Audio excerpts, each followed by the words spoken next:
ganja medis. Tapi Bapak bukan dari Lingkar Ganja Nasional kan?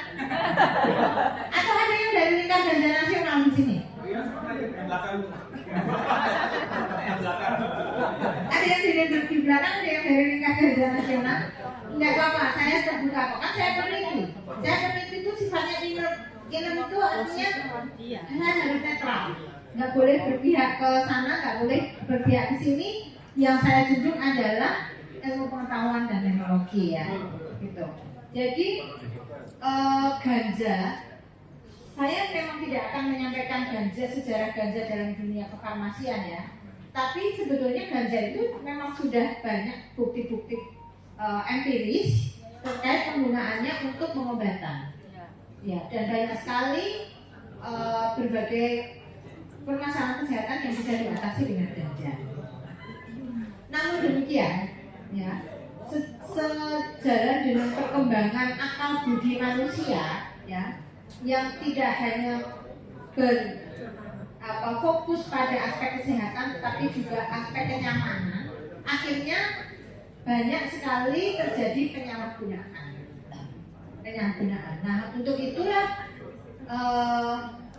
UNODC menggolongkan ganja ke dalam satu klaster dengan zat psikotropika dan narkotika, gitu.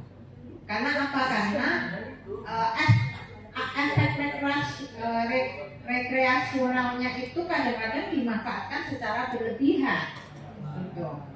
Nah, di dalam tanaman ganja, kita nggak bicara ganja aja, dari sisi aspek botani nih Pak.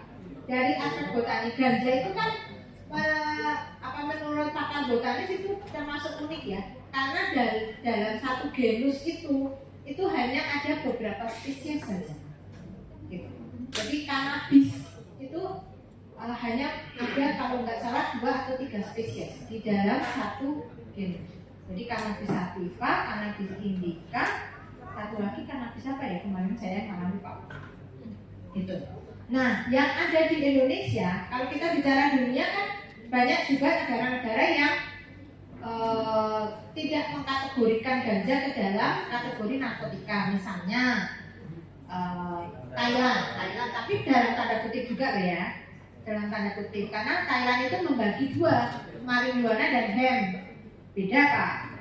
Jadi hemp itu khusus untuk yang rekreasional, untuk yang kalau Bapak Ibu ada yang pernah ke Bangkok, kan ada warung ganja, ada, ya ada kan Bu, ya gambarnya daun ganja, itu kita boleh ke situ, beli untuk ngerokok atau menggunakan produk-produk turunan ganja di situ, boleh. Kan ada warung ganja tuh di Bangkok, banyak sekali kayak di sini mungkin kayak Alfamart gitu, tapi itu kan khusus ya, kayak warung vape mungkin ya. Vape itu bacanya apa Pak? Vape ya, warung vape. Saya malah nggak tahu itu warung vape. Nah seperti itu. Nah ganja di Indonesia itu menurut BNN gitu ya Pak, adalah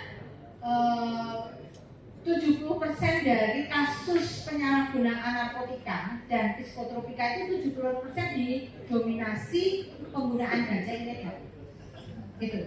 Jadi hasil temuan BNN ini baru kemarin saya peroleh, 70% misalnya kasus-kasus penyalahgunaan narkotika zat berbahaya itu kan banyak ya, sebetulnya ada sabu-sabu, ada morfin, ada banyak sekali ya. Tetapi yang paling banyak ditemukan oleh BNN atau Banskrim itu adalah ganja, 70% mendominasi. Nah, ganja di Indonesia itu menurut BNN juga hasil puslapor dan laboratorium BNN, kandungan THC tetrahydrocannabinolnya itu lebih tinggi dibanding CBD. Nah, apa itu THC dan CBD? THC tetrahydrocannabinol itu yang efeknya ke adiksi, ketergantungan, narkotik seperti itu ya. Lalu CBD, cannabidiol itu yang bermanfaat untuk obat.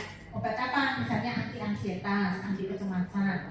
kemudian ada untuk anti kejang. Makanya kan produk-produk obat epilepsi ya, Pak Dokter ya. Ada yang pakai pakai turunannya kanabinoid ya, bukan cannabidiol saja, kanabinol, pokoknya kanabinoid itu senyawa yang bermanfaat yang ada di ganja.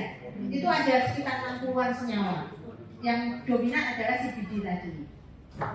Nah, di Indonesia sebetulnya secara aturan boleh menggunakan dan boleh memproduksi ganja atau tanaman narkotika lainnya, tetapi hanya untuk kepentingan ilmu pengetahuan dan teknologi, Pak Ari.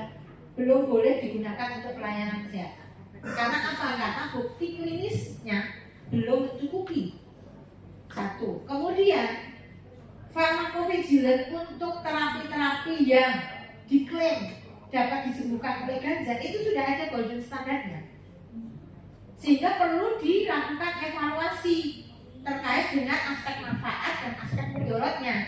Kalau dilegalisasi, pemerintah itu kemarin butuh dana besar sekali untuk apa? Untuk mengerem dan membatasi dari penyalahgunaan. Namanya juga Indonesia, Pak. Di pabrik aja melompat, apalagi kalau nggak di pabrik gitu. Jadi gitu. Ini dari aspek perlindungan masyarakat sebetulnya seperti itu. Jadi kalau menggunakan ganja Indonesia itu kaya akan THC. Makanya ganja Indonesia itu menjadi emas hijaunya daerah Golden Triangle itu, Myanmar, Laos, itu kalau ganja Indonesia laris banget, laris manis, karena THC-nya tinggi, Pak. Nah, kalaupun memproduksi, Kimia Farma kan pernah mengusulkan untuk meneliti ganja medis, Kimia Farma. Tetapi CBD-nya masih mau impor, karena kalau untuk produksi nasional belum memungkinkan. Untuk memproduksi CBD di Amerika ya, banyak di Amerika, di Miami kan ada itu perkebunan ganja itu kan pakai aturan tertentu, Pak, yang diatur oleh UNODC ya, jadi UNO, United Nations on Drug Control. Nah itu ada aturan khusus, misalnya tidak boleh berbatasan dengan budidaya petani, harus jaraknya berapa meter. Kemudian kontrol keamanannya harus ada. Kemudian yang menanam pun harus punya sertifikat pelatihan paling tidak di Prancis atau di Amerika. Gitu. Jadi kalau yang di Thailand sekarang kan itu memberikan pelatihan. Pak Ari boleh loh pelatihan tanam ganja ke Thailand. Itu sudah sertifikasi, sudah ada sertifikasinya oleh tadi UNODC tadi. Kalau sebenarnya, jadi akhirnya Kimia Farma menyerah juga. Wah, aturannya serigid ini sudah submit proposal juga ke Kemenkes. Jadi untuk produksi dalam dalam ukuran terbatas ya, dalam jumlah terbatas dan menggunakan untuk kepentingan ilmu pengetahuan teknologi, berarti kan untuk penelitian itu harus mengikuti peraturan Menteri Kesehatan nomor 16 tahun 2022. Gitu. Ini saya masih ingat soalnya baru kemarin saya rapatnya. Gitu. Terima kasih Pak Ari pertanyaannya.